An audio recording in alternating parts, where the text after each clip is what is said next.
At the start of this week's Parsha, Jacob, or Yaakov, as we've heard, is afraid to encounter his brother Esau, or Esav, after 20 years of being away in Haran, because Esav wanted to kill him. He ran away in fear, and now he's about to meet this brother again who might not have good things in his heart for Jacob. So Jacob divides his family, right? That's probably a hard thing to do. Maybe he's also dividing himself in fear, and there's reason to fear because Esav is coming with an army of 400 men.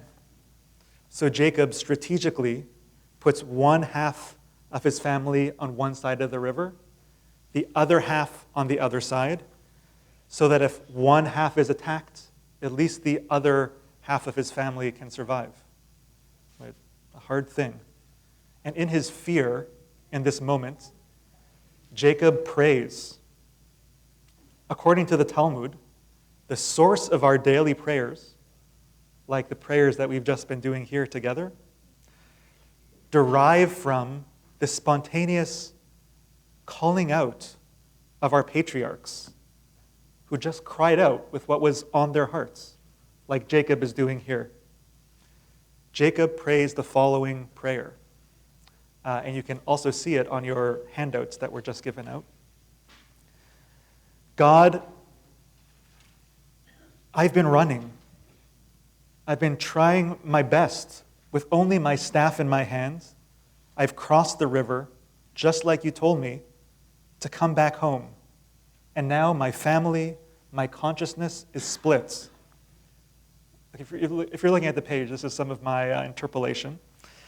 Save me from all this trouble, even though I'm not worthy. I've been made small from this huge kindness and truthfulness that you've shown me. Thank you. And please save me from Esav. That's the prayer. We'll come back to this prayer at the very end, and in fact, we'll sing it together at the end. But it's a prayer that I think is so beautiful, a prayer of humility. You've already done so much for me. Katonti is the Hebrew word that it comes from. You can kind of hear the same Hebrew root as katan, which means small, little.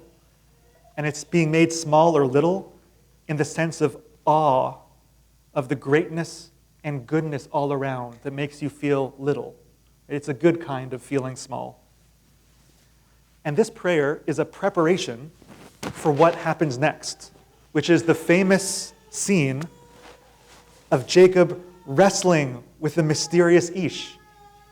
Right? It's a hard wrestling. They're crying out. And that Ish is often understood as being an angel. I'm going to reinterpret it in just a moment. But I think this prayer of humility and gratitude allows for this encounter and the blessings that follow to flow through. Rabbi Tali Adler points out that Jacob, has been running his whole life. When anything goes wrong, that's what he does. He ran away from home when his brother got mad. He ran away from Lavan, his father-in-law, when it wasn't working out. Esav is approaching with an army, and Jacob wants to run away again. But something about this prayer of katonti, I'm humbled by the good, allows for some capacity to not turn away and run. And so instead, there's this confrontation. And it's scary. It's a confrontation connected to his own deep fears.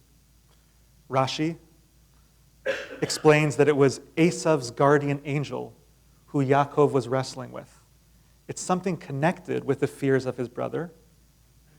And before this encounter, the text points out, Vayivater Yaakov levado, vaye'avek ish. Jacob was left alone, and a figure wrestled with him. He's alone. And I think it's possible to read it as the figure that he's wrestling it with when he's alone is in fact himself. Jacob's wrestling with the parts of himself that Esav brings out.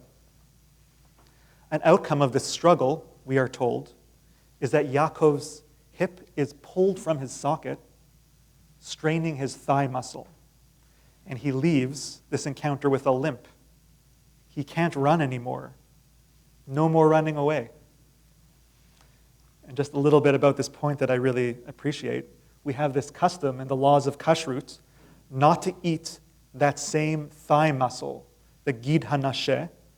So encoded in our cultural eating practices is a reminder that as Jews, as the people of Israel, we don't run away. But this is a moment of coming to terms for Jacob with himself and what scares him. In facing his own fears and his own shadow side, Jacob sees that God is in and with him in the hard struggles too. After the struggle, the Torah says, Jacob named the place Peniel. Ki ra'iti Elohim panim el panim. For I have seen Elohim. I've seen God face to face, and my life has been preserved. I find this inspiring. This is how the Torah says we can see the face of God. Not in a sunset or a beautiful mountain. Of course, there's God there too. But we're being taught in the aftermath of struggle. And I'm reading this here as internal struggle. We come to understand that God has been right there with us. And what does Esav do when he sees Jacob afterwards in this reconciled state? Even if he was ready for war and anger, Esav comes over and kisses his brother. What a beautiful moment. Something is released in this whole story. And at the end of the Parsha, if you caught it, Esav and Yaakov come together to bury their father Isaac, just like Ishmael and Yitzchak and Isaac came together to bury Avraham, their father. There is a lasting healing that comes about in this moment. To find this healing within and without, that maybe I think we're all looking for in our lives, we need humility. It all starts with katonti. I'm not worthy. Jacob's prayer. I'm humbled. I will look at my world with all of its hardships through the lenses of chesed and emet, kindness and truth. How can we improve our way of seeing truly with kindness and humility? What helps you see with humility? One ingredient is that it requires attention. That's part of the seeing with emet, with truth. To be able to see our own flaws and faults. That's a big part of what I think this moment of confrontation and wrestling is. It's Yaakov being with it, whatever the big, scary stuff is. And you might know for yourself what that is. Right? Even though we want to turn away from it, to be with it fully, to really wrestle. The name Yaakov, Jacob's Hebrew name, comes from the Hebrew word of ekev. Ekev is heel. When Yaakov is born, he's grasping his twin brother Esav's heel. And that's telling us something about his personality, that he's always grasping, and we see it all through his life. Jacob is annoying people. Right? Jacob upsets his brother, his father, his father-in-law, and his blessing is being given this new name, Yisrael, which really is just a gloss on his old name. It's him coming to terms with that same sticky part of himself. Yes, I am a heel grabber. That's my favorite wrestling move. Right? That's what makes me a person that wrestles with everyone, human and divine. That's what the name Yisrael means. One who wrestles with beings, human and divine. That's the name that this mysterious Ish, this mysterious person, gives Jacob after their wrestling. Right? Or maybe that he finds within himself. Rabbi Aaron calls this process that Yaakov goes through, that hopefully we all go through, as finding our divine name, noticing the beauty and godliness in our flaws. And ideally, we can see each other's divine name despite and in and through each other's flaws too. Or maybe in our close and trusting relationships, we're able to see and share our true and sticky and beautiful divine selves with each other. Jacob comes to see his flaws are also his blessings.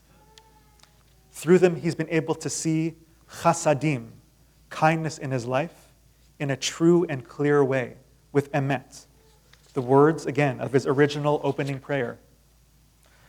Our world and society are often setting us up to miss our own lives, right? Sometimes to ignore what's uncomfortable or unpleasant, and to focus instead on something quick and flashy as a reprieve. And then we also miss moments that are comfortable and joyous because we're ruled by our habit of turning away. Our attention is taken by, you know what it is that takes your attention, but for me it's my phone, by our need to purchase things that are advertised to us, by striving after unattainable images of beauty and celebrity. The Torah and our tradition want something different for us. They give us this image of Jacob who turns to face the things in his life that are hard and the things in himself that are hard. And that attention through the hard things is the source of his and our blessing. The blessing of Israel and seeing the face of God, Yisrael and Peniel. Our people, as you know, are known by this name of Israel. We are the people of Israel for being able to wrestle and deal with the scary and real things that come up for us. We don't run away. And so much in our tradition is there to help us and support us to be more perceptive, to help us practice being aware and attentive to our own lives so that that attention becomes our habit and way of being. We say a bracha before eating to help pay attention to what amazing food we've been blessed with. We put mezuzahs on our door to help us notice the movement through space, even when the spaces become rote. And I think that this is an aspect of all of the mitzvot. They're all trying to wake us up to our own lives. One sideways way of noticing our lives, which I connect to Yaakov's story here, is noticing when our attention leaves us. It's an idea that I learned in meditation contexts, but it's also part of my davening practice. In Jewish tradition, when we're davening and praying, and we lose our attention, and there's thoughts that come in, those are called machshavot zarot, external thoughts. And the Hasidic masters instruct us not to avoid them, but to elevate them through davening. Right? That's part of what we might be doing here. What does this mean?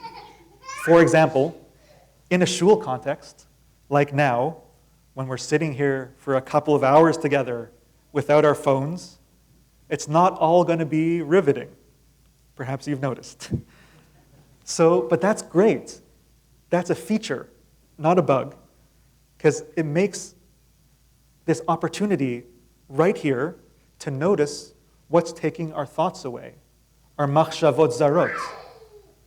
So this is right, permission to be distracted by what's happening, permission to daydream, but with an ask to pay attention to your daydreams and thoughts. Because sometimes there's something a bit uncomfortable lurking in them. Maybe you're annoyed at somebody who's rustling and whispering. Maybe you're worried about a work issue. Are you dreaming about what you'll eat at Kiddush? Fantasizing about being elsewhere? It's all okay. And it's information. It tells you something about yourself. Sometimes even the parts of ourselves that we may not be so comfortable with. Do I want to be somewhere else? Am I easily angered or annoyed? A workaholic? A glutton or pleasure seeker? Judaism believes that it can all be elevated.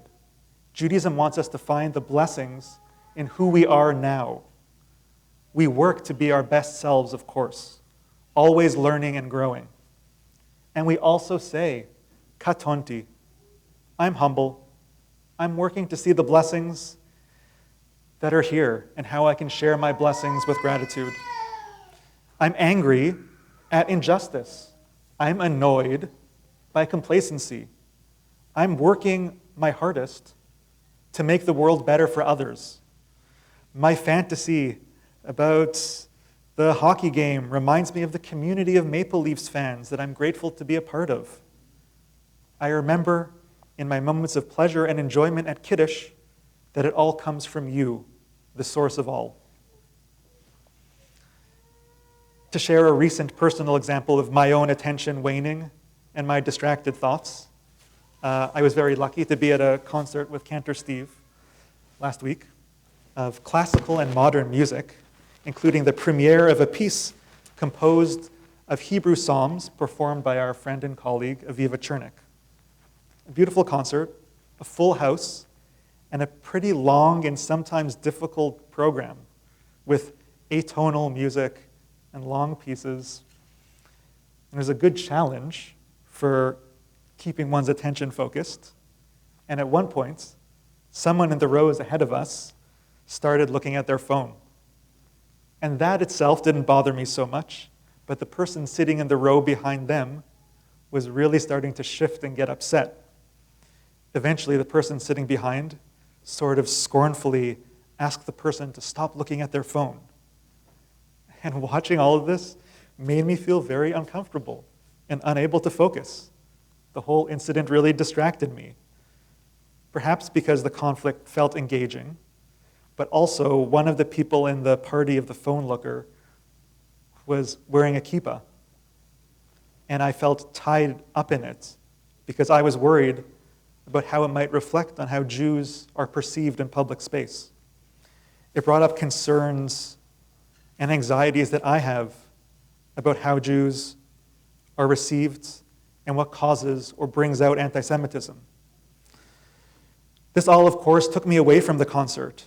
It revealed the extra anxiety that I carry with me.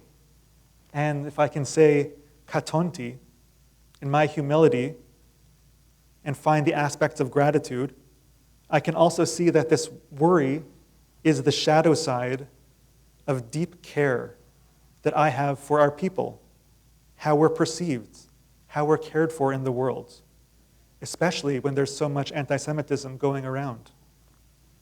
What a blessing that I will soon be a rabbi and to get to make addressing these concerns a feature of my larger work in the world.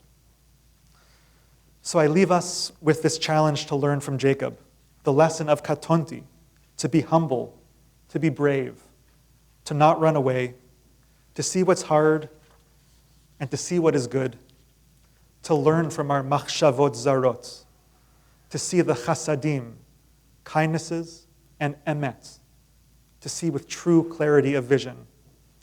May the challenges be revealed as blessings. Ken yehi ratzon. So may it be God's will.